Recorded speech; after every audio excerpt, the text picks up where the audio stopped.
तो जय हिंद फ्रेंड, कैसे आप सभी। मैं आपका दोस्त अंकित एक बार फिर से स्वागत करता हूं आपके अपने यूट्यूब चैनल डिफेंस विद अंकित पे। जैसा कि आप सब जानते हैं कि एयरफोर्स की PSL वो आउट हो चुकी है और इसी के साथ जिन बच्चों का एयरफोर्स में नंबर नया हो सकता है उन्होंने नेवी का है 2026 वाला इंटेक जो उनका होने वाला है, और 01/2026 वाला इंटेक है उसके लिए वेट कर रहे होंगे। और जो बच्चे हैं 01/2026 वाला इंटेक दे चुके हैं उनको उनका रिजल्ट का और उनका ज्वाइनिंग डेट है वो कब आएगी वो सब इस वीडियो में हम बात करने वाले हैं। तो सबसे पहले मैं आपको बता दूं कि मेरा दोस्त है वो अभी चिल्का में है, ट्रेनिंग कर रहा है, आंगरे डिवीज़न में है। उसमें किसी प्रकार की आपको कोई भी दिक्कत नहीं है कि आपको किसी भी प्रकार की फेक न्यूज़ है वो दी जा रही है। जो भी आपको यहाँ पे न्यूज़ दी जाएगी मेरी तरफ से बिल्कुल जेन्युइन दी जाएगी और एक एक चीज़ का आपको प्रूफ मिलेगा। ये नहीं कि कुछ भी फेंक रहे वीडियो बनाने के लिए, इसलिए मैं वीडियो बनाने में थोड़ा टाइम लेता हूँ, लेकिन जो भी जेन्युइन चीज़ें आपको वो प्रोवाइड करवाता हूँ। और मेरे पास इतने दिन के लिए फ़ोन भी नहीं था।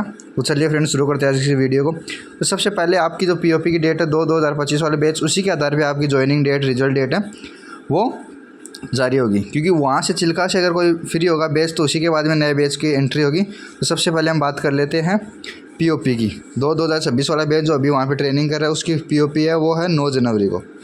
ध्यान से देखना भाई, 9 जनवरी 2026 को ये है भाई, उसकी क्या है, ये है POP डेट। अब मैं आपको बता दूं क्योंकि हम भी जब थे इस वक्त पिछले वाले बैच में तो POP डेट थी वो 9 जनवरी 2026 थी, प्लस 7 दिन या 5 दिन है उसके बाद में फर्स्ट बैच जो शिप ट्रेनिंग के लिए जाता है उनको रोक के रखते हैं और उसके अगले दिन बेचते हैं जो घर पे छुट्टी के लिए जाते हैं। जैसे कोस्ट गार्ड है वो सभी छुट्टी के लिए जाएंगे पहले, तो आप लगभग मान के चलो 15 जनवरी तक क्या है चिल्का पूरा कंप्लीट खाली हो जाएगा।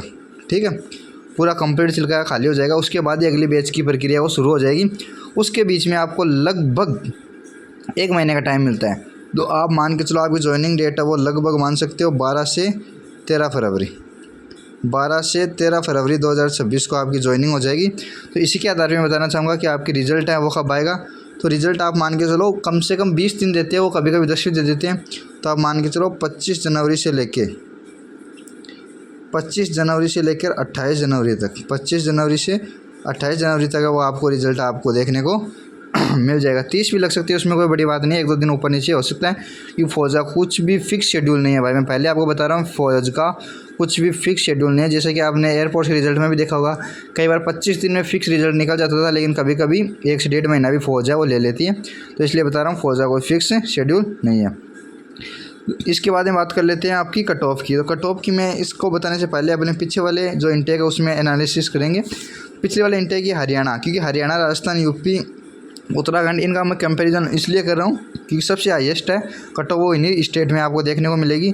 अगर इसके बराबर आपके नंबर है तो आप अपने आप को 100% श्योर मान सकते हो आपका सिलेक्शन है। 100% आपको कोई किसी प्रकार से रोक नहीं सकता।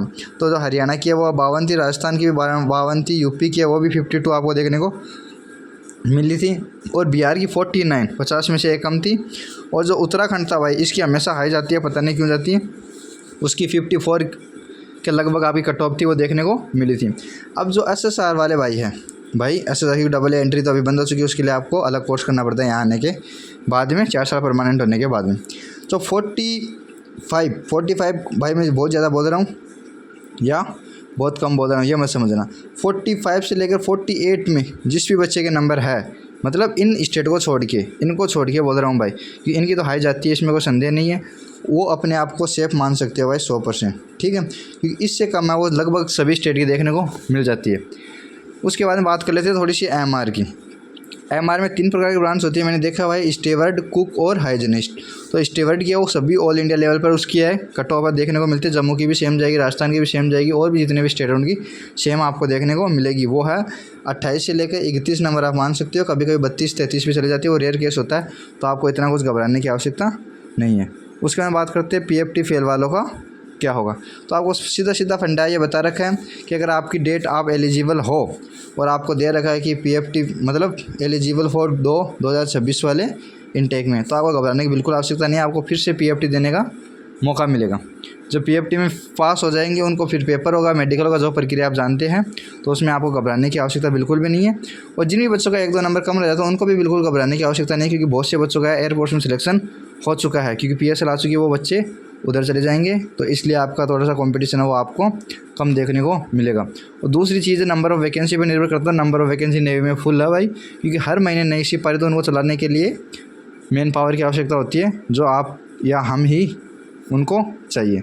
तो इसीलिए बहुत से बच्चे जो अभी नेवी को छोड़कर भी जाएंगे, क्योंकि उनको एयरफोर्स में सिलेक्शन हो चुका है। ये नहीं कि नेवी बेकार है, नेवी भी अच्छी है, आपको विदेश अदर कंट्री घूमने का मौका पूरा दिया जाएगा। अगर आपको ये वीडियो पसंद आया तो चैनल को सब्सक्राइब कीजिए, वीडियो को लाइक कीजिए, बेल आइकन को प्रेस कीजिए, ताकि मैं वीडियो कम बनाता हूँ लेकिन जो भी मेरे पास जितना भी टाइम है अभी ट्रेनिंग के अलावा मैं आपको देने की पूरी कोशिश कर रहा हूँ। तब तक के लिए जय हिंद, जय भारत।